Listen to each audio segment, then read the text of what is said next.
Hello lovelies, welcome back to our channel Akila Police. I hope all of you people are doing good. So ఇదైతే మోహన్ మంత్ర day 2 నేనైతే university దగ్గరికి వచ్చేసాను. యాక్చువల్గా నేను day 1 వెళ్ళి మీకు మొత్తం చూపించాలనుకొని అక్కడ ఏమేమి ఉంటాయో నా వల్ల అయినంత వరకు క్యాప్చర్ చేసి మొత్తం చూపించేశాను.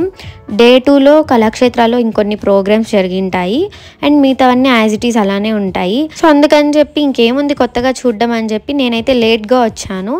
ఇంకా అందరూ కూడా వెళ్ళిపోయి ఉన్నారు. సో నేను ఇంకా ఊరికే అలా లోపలికి వచ్చి నేను లాస్ట్ టైం ఇట్లా కాలేజ్ టూర్ లాగా చేసినప్పుడు చూపించని ప్లేసెస్ని కవర్ చేశాను అనమాట. యాక్చువల్గా ఎం బ్లాక్ బ్యాక్ సైడ్ ఇది ఈస్ట్ వెస్ట్ బిల్డింగ్స్ అట్లా ఉంటాయి అండ్ కంప్యూటర్ ల్యాబ్స్ ఉంటాయి. ఇక్కడ ఎక్కువ ఇంజనీరింగ్ వాళ్ళ క్లాస్ రూమ్స్ ఇక్కడే అనుకుంటా, ఐ థింక్ సో. అయినా అసలు మేము ఆ కాలేజ్లో అక్కడ చదివే వాళ్ళం కూడా ప్రిడిక్ట్ చేయలేము ఏ బ్రాంచ్ వాళ్ళు ఎక్కడున్నారు ఏంటి అనేసి. మాకైతే ఫస్ట్ ఇయర్కి మాత్రమే మా బ్లాక్లో ఒకే ఒక క్లాస్ రూమ్లో 1 year కంటిన్యూ జరిగింది. ఆ తర్వాత ఎక్కడంటే అక్కడ మారుస్తూనే ఉన్నారు. అందరికీ ఇంతేనో మాకు మాత్రమే అలా జరిగిందో నాకు కూడా ఐడియా లేదు. సో యూనివర్సిటీలో అయితే ఫెస్ట్కి సంబంధించిందంతా క్లియర్ చేసేసారు, ప్యాకప్ అయిపోయినట్టుంది. ఇంకా నేను నార్మల్గా మీకు చూపిస్తూ ఉన్నాను. ఇటు సైడ్ లైబ్రరీ, ఇక్కడ ఈ బ్లాక్ ఏదైతే ఉండిందో అప్పుడు మేము స్టార్టింగ్ వెళ్ళినప్పుడు ఇది డిగ్రీ బ్లాక్ అనమాట. దాన్ని చాలా బాగా రెనోవేట్ చేసి ఇప్పుడు ఒక అడ్మిషన్స్ ఆఫీస్ లాగా ఏమో చేశారు. ఇంకా ఇంతకుముందు చెప్పాను కదా, లైక్ మాకు ఫస్ట్ ఇయర్ మాత్రమే ఒకే దగ్గర ఉన్నింది ఫార్మసీ బ్లాక్లో క్లాస్ రూమ్ అని చెప్పి. సో ఫార్మసీ బ్లాక్ ఇన్సైడ్ అనమాట ఇది. మోహన్ మంత్ర ఫెస్ట్ అప్పుడే తీసుకున్నాను, మిగతా అప్పుడైతే ఫోన్ అలో ఉండదు కాబట్టి. ఇదే మా క్లాస్ రూమ్ ఫస్ట్ ఇయర్లో 1507. మా క్లాస్ రూమ్కి నెక్స్టే ప్రిన్సిపల్ ఆఫీస్ ఉంటుంది. తెలిసి యూనివర్సిటీ మొత్తానికి అది ఒక్కటే చిన్న క్లాస్ రూమ్ అనుకుంటా. మేము స్ట్రెంత్ 32 మెంబర్సే కాబట్టి కరెక్ట్ సరిపోయేది. అండ్ మేము కూడా కొంచెం దగ్గరగా ఉండేవాళ్ళం, లైక్ బెంచెస్ వైజ్ చూసుకుంటే. సో దగ్గర ఉండడం వల్ల ఏమవుతుందంటే క్లోజ్నెస్ పెరుగుతుంది కదా, మాటలు అట్లా బాగుండే. ఇప్పుడు ఏంటంటే ప్లేసెస్కే కాదు, మనుషుల మధ్య కూడా చాలా ఉంది. అఫ్ కోర్స్ మా క్లాస్మేట్స్ అందరు చూస్తుంటారు, బట్ అయినా పర్లేదు, ఓపెన్గా చెప్తున్నా. అంటే నా థాట్ ఏంటనంటే మేము ఆ రూమ్లోనే ఉంటే లైక్ కోఆర్డినేషన్ అందరికీ బాగుండేదేమో అని. సో అలా మెమరీస్ రీకాల్ చేసుకుంటున్నా. అసలు మీకు ఈ పాటికి ఒక డౌట్ రావాలి, మోహన్ మంత్ర డే 2 వ్లాగ్ అని చెప్పి ఇక్కడ ఎంటీ క్యాంపస్ని ఎందుకు చూపిస్తున్నా అని చెప్పి. సో మోహన్ మంత్ర డే 2 ఈవెంట్ అయితే ఉంది, డీజే నైట్, అది కంటిన్యూ అవుతుంది చూడండి. లాస్ట్ ఇయర్ నేను డే 2 వచ్చే వ్లాగ్ మొత్తం చేశాను, బట్ ఈసారి డే 2 ఎందుకో చాలా తొందరగా అందరూ వెళ్ళిపోయినట్టున్నారు, అసలు లేకపోతే రానే లేదేమో. ఏంటంటే మోహన్ మంత్ర ఫెస్ట్ అప్పుడు మనం మార్నింగ్ ఆర్ ఆఫ్టర్నూన్ ఎప్పుడు ఎంటర్ అయినా ఈవినింగ్ వాళ్ళై మనల్ని గెంటేసే వరకు లోపలే ఉండాలన్నమాట. So first day junior students ఎవరైతే ఉంటారో వాళ్ళు ఈ రూల్కి భయపడి ఉంటారు, అందుకే ఈరోజు ఎక్కువ మంది లేరు అని నేను అనుకుంటున్నాను. అంటే ఎవరికైనా నచ్చదు, లైక్ మనం పొద్దునెళ్ళి ఈవినింగ్ వరకు ఉండాలి అని అంటే ఎలా కుదురుతుంది. వాళ్ళు ఫుడ్కి కూడా బయటికి పంపిరు, ఫుడ్ స్టాల్స్ ఏవైతే ఉన్నాయో అక్కడే తినేసేయండి అని చెప్తారు. సివియర్ హెల్త్ ఇష్యూస్ అయితేనే బయటకు పోతామంతే. ఇంకా క్యాంటీన్లో కొత్తవన్నీ పెట్టున్నారు ఇప్పుడు, సో అదైతే చూపిస్తున్నా. ఇది నేను మొన్న ఎగ్జామ్స్కి వెళ్ళినప్పుడు రికార్డ్ చేసుకునింది. అండ్ నేను ఆల్రెడీ మెన్షన్ చేశాను అనుకుంటా, లైక్ ముందు క్యాంటీన్ నేమ్ ఫసక్ ఉండేది, మేనేజ్మెంట్ అంతా వేరే ఉండే. అప్పుడు ఫుడ్ అయితే టిఫిన్స్ చాలా బాగుండే అండ్ ఆఫ్టర్నూన్ కూడా బిర్యానీస్ అవన్నీ టేస్ట్ సూపర్గా ఉండేవి. ఇప్పుడేం అంతగా బాగుండడం లేదు అని చెప్పి టాక్. నాకు కూడా అసలు రీసెంట్గా అప్పుడప్పుడు తిన్నప్పుడు నాకు కూడా అసలు ఏం అనిపించలేదు. టిఫిన్స్లో దోశ ఓకే అందరు ఫేవరెట్ దోశనే, బట్ దోశ లేట్ అవుతుంది ఎక్కువ ఆర్డర్స్ ఉండడం. సో క్యాంటీన్ స్టోరీ అయితే అది. ఇంకా నేను ఇక్కడ ఆ రోజు ఈవినింగ్ వెళ్ళాను కదా, యాక్చువల్గా మా ఫ్రెండ్ వాళ్ళ రూమ్ దగ్గరికి వెళ్ళిపోయి ఉండాల్సింది, బట్ నేనే వాళ్ళని మీరు రెడీ అయ్యేసి రండిలే, నేను లోపల వెళ్ళి కొంచెం వ్లాగ్ అది రికార్డ్ చేసుకుంటా అని చెప్పి నేను రికార్డ్ చేసుకుంటూ ఉన్నా వాళ్ళు రెడీ అయ్యి వచ్చే వరకు. ఇంకా కూడా రాలేదు, సో ఆ లోపల తిందామని చెప్పి వచ్చాను.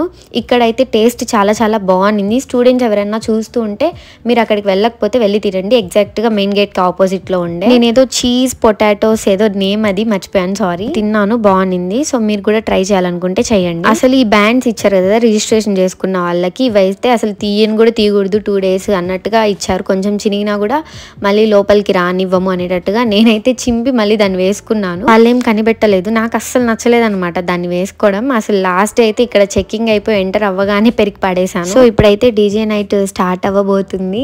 నా పిచ్చి డాన్స్ ని చూసి నవ్వుకుంటున్నారా? నచ్చిందా? అసలు ఏం డాన్స్ గురించి చెప్పలేదే, చెప్పండి, నేను కంటిన్యూ చేయాలో లేకపోతే ఇలాంటి సాహసాలు ఎప్పుడు చేయొద్దు అని అంటారో చెప్పండి నాకు కామెంట్స్ లో. అసలు ఈ వ్లాగ్ లో ఏం చెప్పాలి ఎలా చేయాలో తెలియక అసలు ఎడిట్ చేయలేదన్నమాట. ఇంకా వద్దులే అనుకున్నా, బట్ నేను ఒక్కసారి మీకు చెప్పేసా కదా పార్ట్ 2 కూడా అప్లోడ్ చేస్తా అని చెప్పి. ఇంకా మళ్ళీ బాగోదు చెప్పి చేయకపోతే అని చెప్పి ఉన్నదాన్నంతా కన్సైజ్ చేసి ఇక్కడైతే అప్లోడ్ చేస్తున్నాను. ఇంకా ఇక్కడైతే ఫోటో బూత్ మళ్ళీ నైట్ ఈవెంట్లో కూడా పెట్టినారు. సో ఇంకా నేను మా చెల్లి తీసుకోలేదని చెప్పి వెళ్ళి తీసుకున్నాము. 17 సెకండ్స్ ఎంతో టైం ఉంటుంది. ఆ లోపల మనము 6 పోజెస్ పెట్టాలి. సో ఇంకా కూడా ఉంటుంది కాస్ట్ని బట్టి అనమాట. 180 రూపీస్కి 6 పోజెస్ అని చెప్పారు. సో అందుకని చెప్పి టైం అయిపోతుంది కదా 17 సెకండ్స్, అందుకని చెప్పి మేము ముందే పోజెస్ ఎలా ఏంటి అని చెప్పి ఫిక్స్ అయ్యి మళ్ళీ వెళ్ళి తీసుకున్నాము. చాలా మంచిగా వచ్చింది. ఇది తీసుకోవడానికే కాల్ చేయించి మరీ పిలిపించాను, ఇక్కడ పెట్టున్నారు రా అని చెప్పి. ఆ తర్వాత అయితే తన వాళ్ళ ఫ్రెండ్స్ దగ్గరికి వెళ్ళిపోయింది. నేను మా ఫ్రెండ్స్తో ఎంజాయ్ చేశాను. అండ్ డీజే ప్లే చేయబోతున్న వాళ్ళైతే ఈసారి 2 మెంబర్స్ వచ్చారు. ఒకరు షన్ మ్యూజిక్ అని చెప్పి హైదరాబాద్ వాళ్ళు, అండ్ డీజే వయోలా అని చెప్పి ఫ్రమ్ నార్త్ నుంచి వచ్చారు. ఇంకా తెలిసిందే కదా మనకి ఎవరిది నచ్చుతుంది, మన తెలుగు వాళ్ళదే నచ్చుతుంది. సో ఫస్ట్ 1.5 అవర్ అయితే షన్ మ్యూజిక్ డీజే బ్యాండ్ వాళ్ళు చేశారు. అండ్ దెన్ డీజే వయోలా కంటిన్యూ అయ్యారు. తనైతే మొత్తం నార్త్ బీట్సే ప్లే చేసింది అనమాట. నాకైతే అస్సలు నచ్చలేదు. అండ్ సేమ్ టైం తననే ఎక్కువ మంది ట్యాగ్ చేశారనమాట ఈవెంట్ తర్వాత, తనది నచ్చిందని చెప్పి. సో ఒక్కొక్కరికి ఒక్కొక్క టేస్ట్ ఉంటుంది. అండ్ ఇంకొక మెయిన్ థింగ్ ఏంటంటే లాస్ట్ 2 years నేను చూసిన దానికంటే మ్యూజిక్ నైట్ కానీ డీజే నైట్ కానీ ఈసారి చాలా బాగుంది. చాలా మంచిగా ప్లే చేశారు సాంగ్స్ అండ్ అంతా. ఎంజాయ్మెంట్ కూడా నేను చాలా ఎంజాయ్ చేశాను ఈసారి. లైక్ డ్యాన్స్ ఎక్కువ వేసాను అనమాట. వచ్చినా రాకపోయినా లైక్ నా మైండ్ ఎలా ఉన్నిందంటే ఈ ఫేస్ ఇంకా అయిపోతుంది, మళ్ళీ రాదు నాకు. So I want to live in this moment అని అనిపించింది. అండ్ ఇక్కడ మీరు అబ్జర్వ్ చేస్తున్నారా, వాటిని ఏమంటారో నాకు తెలీదు. లైక్ ఈ సెటప్ అంతా అయితే చాలా గ్రాండ్గా చేస్తారు ఎవ్రీ ఇయర్. నా రికార్డింగ్స్లో ఉన్నదైతే ఇది ఒక్కటే. లైక్ ఇంకా ఫైర్స్ వస్తాయి అవన్నీ ఉంటాయి కదా, లైక్ పెద్ద పెద్ద ఈవెంట్స్కి ప్రీ రిలీజ్కి పెడతారే అలాగా. సో నైట్ మధ్యలో అదంతా చాలా బాగుంటుంది చూడ్డానికి.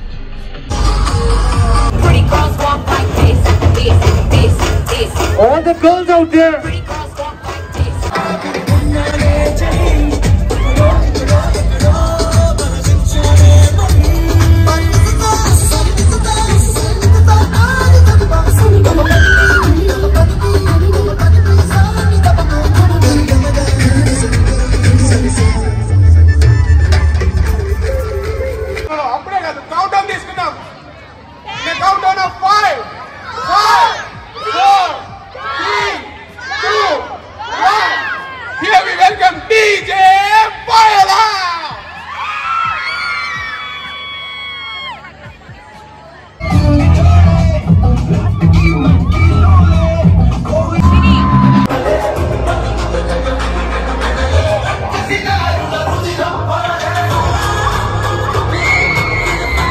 Let's do this one more time.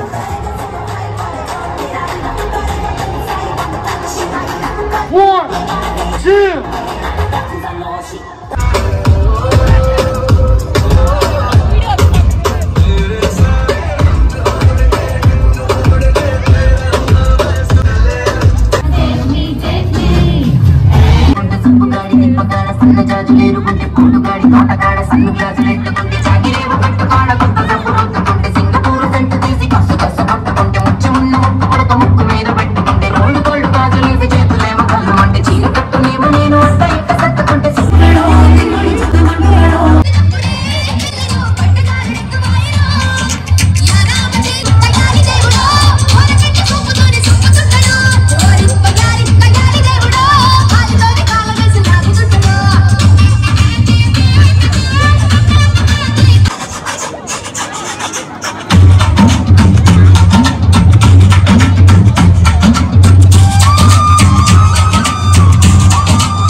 So అదనమాట డీజే నైట్. సో నా డ్యాన్స్ ఎలా ఉందో చెప్పండి. చాలా సిగ్గుగా ఉంది, బట్ ఇంకేం లేదు వ్లాగ్లో కంటెంట్ పెట్టడానికి. సో అదన్నా పెడితే మీరు ఇంప్రెస్ అవుతారేమో అని చెప్పి పెట్టా. సో ప్లీజ్ చెప్పండి, బాగాలేకపోతే చెప్పండి, లైక్ ఇంకెప్పుడు వెయ్యను. అసలు చిన్నప్పుడు బాగా వేసేదాన్ని అని చెప్పి అంటారు, బట్ ఇప్పుడైతే అస్సలు రాదు. మీరే చూస్తున్నారు కదా, మా ఫ్రెండ్ని చూసి వేస్తూ ఉన్నా. ఇంకా ఎండ్ అయితే ఇలా చేశారు. సో చూడండి స్టూడెంట్స్, లైక్ చూసే వాళ్ళందరికీ చెప్తున్నా, ఇలాంటిదైతే అస్సలు మిస్ అవ్వద్దండి మీ కాలేజెస్లో ఫెస్ట్ అలాగే ఏమైనా జరిగినప్పుడు. ఎందుకంటే ఈ లైఫ్ ఇప్పుడు అయిపోతే మళ్ళీ అస్సలు రాదు. ది బెస్ట్ పార్ట్ అనమాట లైఫ్లోనే కాలేజ్ లైఫ్ అనేది. ఇప్పుడు స్కూలింగ్కి దీనికి కూడా డిఫరెన్స్ ఉంటుంది. స్కూలింగ్ ఎలా ఉంటుందంటే అసలు నో టెన్షన్స్, మనీ అది ఇది ఏమి ఉండదు, జస్ట్ చదువుకుంటాం, పేరెంట్స్ అన్నీ చూసుకుంటారు, అట్లా ఉంటుంది. ఈ స్టేజ్ ఎలా అంటే we will became to know money value, people value. I mean అప్పటికి మనము కొంతమంది చదవకుండా ఉంటాం, కొంతమంది చదువుతాం. ఈ స్టేజ్కి వచ్చేసరికి ఎలా ఉంటుందంటే మనకి చదువు వాల్యూ తెలుస్తుంది, ఇంకా మంచిగా చదువుకొని ఉంటే బాగుండని అనిపిస్తుంది. ఇంకా చాలా చాలా మిక్స్డ్ ఎమోషన్స్, చాలా రియలైజేషన్స్ వస్తాయి. అన్నిట్లోనూ ఈ ఎంజాయ్మెంట్ ఉంటుంది. కొంతమంది చాలా మంచి ఫ్రెండ్స్ ఉంటారు మనతో, but we should choose wisely. So ఈ కాలేజ్ అనేది చాలా నేర్పిస్తుంది అనమాట లైఫ్కి. ఎడ్యుకేషన్, నాలెడ్జ్ అలాంటిది ఎంత ఇస్తుందో తెలీదు, బట్ మెమొరీస్ అయితే చాలా ఇస్తుంది. గుడ్ అయినా బ్యాడ్ అయినా చాలా ఉంటాయి. ఇప్పుడు నేనే తీసుకుంటే కృష్ణ నేను కాలేజ్కి వెళ్ళినప్పుడు మేము గొడవ పడిన ప్లేసెసే ఎక్కువ ఉంటాయి, వాటిని చూసి నవ్వుకుంటూ వస్తాము. సో అవన్నీ మిస్ అవ్వకండి, కాలేజ్కి రెగ్యులర్గా వెళ్ళండి, మెమరీస్ క్రియేట్ చేయండి, బాగా చదువుకోండి, బాగా ఎంజాయ్ చేయండి. ఇప్పుడైతే లైక్ అండ్ సబ్స్క్రైబ్ చేసేసుకోండి. బాయ్.